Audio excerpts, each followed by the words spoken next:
أستاذ داود، الديانة الإيزيدية قديمة جدا، حبذا لو تخبرنا عن تاريخ ظهورها. أوكي.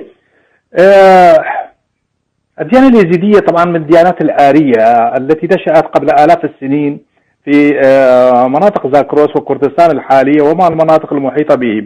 طبعا كانت ديانة في البداية طبعا كانت هناك مجاميع يعني من الحضارات القديمة السومرية طبعا، ثم بدأت من بعد انهيار السومرية حدثت المثرائية أيضا كانت امتداد كامل للحضارة السومرية. فذلك لا يعني أن المثرائية هي فقط للامتداد للحضارة السومرية، بل الحضارات الأخرى أيضا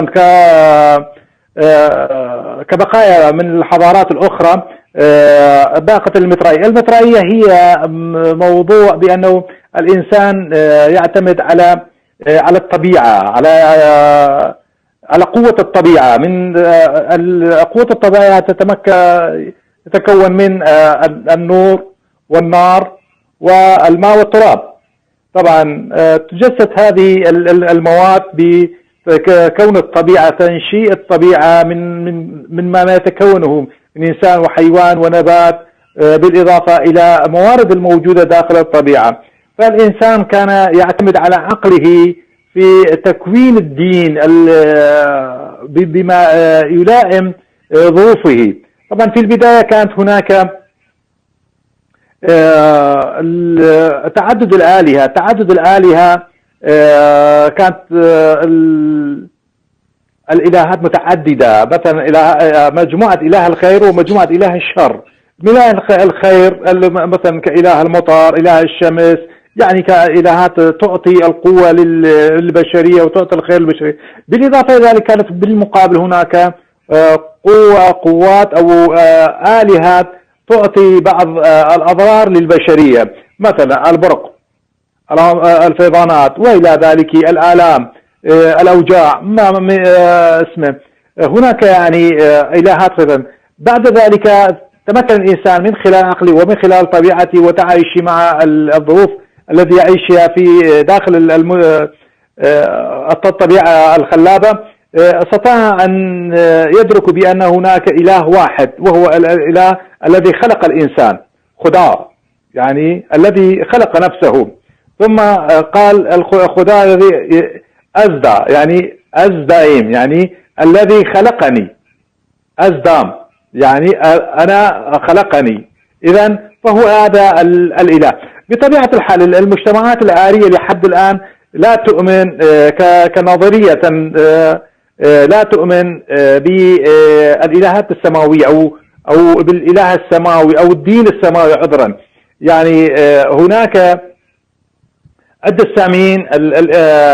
الساميين يعتقدون بوجود الأديان السماوية، بينما الآريين لحد الآن لم يخرج صالح أو ما يسمونه بنبي، بالرغم أنه في الآرية كالديانات الآرية من السومرية والميدية جميعها لا تؤمن بالدين السماوي، بينما الساميين جميعهم يؤمنون بالدين السماوي، اليهودية، المسيحية، الإسلام، هؤلاء الأديان التي نبتت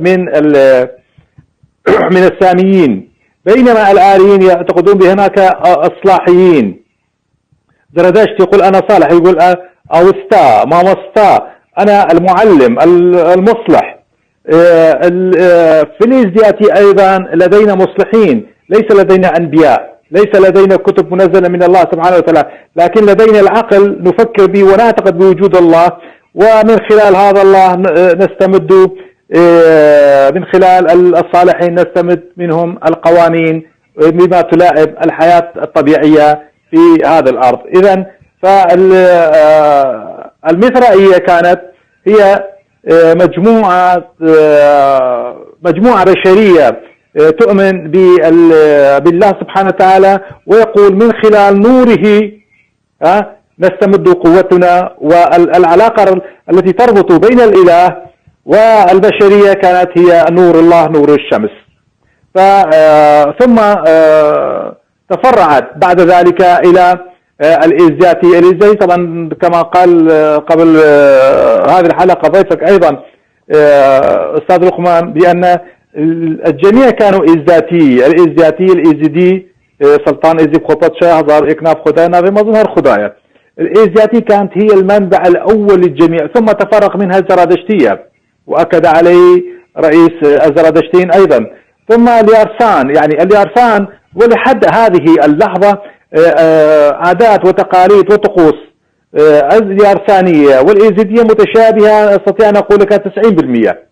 يعني ما زالوا يعتقدون بنفس الاعتقادات وبنفس الطقوس والتقمص وانتقال الروح وإلى ما شابه ذلك من عادات وتقاليد وطقوس رسمية في مواعيدها، بالرغم من وجود بعض الأيام المتفرقة بين الديانتين. ثم هناك أيضا ظهر المانيين، ولكن الجميع كانوا في مسألة واحدة بأنه ليس لدينا إله ينزل إلينا نبي أو كتاب منزل، وإنما نعتقد من نفسنا بأنه هذا الإله هو إله الخير، بينما الإنسان في تكوينه يتكون من خير وشر. الإنسان نفسه، أنا باستطاعتي في هذا اللسان أن أتكلم بلغة عذبة وبكلمات معذبة يعني لذيذة حلوة على ما قلت العراقيين، بينما في نفس اللسان أستطيع أن أنطق كلمات غير لائقة غير أدبية أيضا.